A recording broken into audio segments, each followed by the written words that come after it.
Alafu sasa siku moja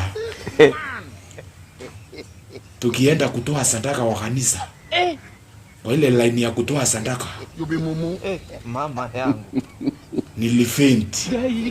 Game over. Nikiwa na fegi 2 kwa mfuko Kuliletwa mojinga na 200.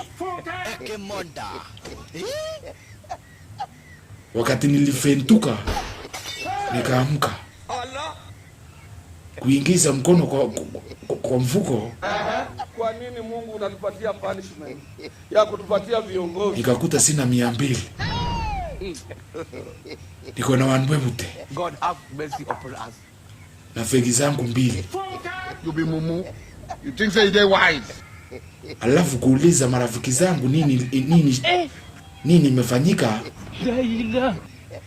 Wakaniambia eti walinitolea sadaka ya 50. Wakanirudishia balance. Sasa nikazindwa, ni madharau gani? Unanitolea sadaka ya chwani. Nilikuwa naenda kutoa ya 50. Mbona mko mnatoa fegi kwa mfuko? Ole wenu.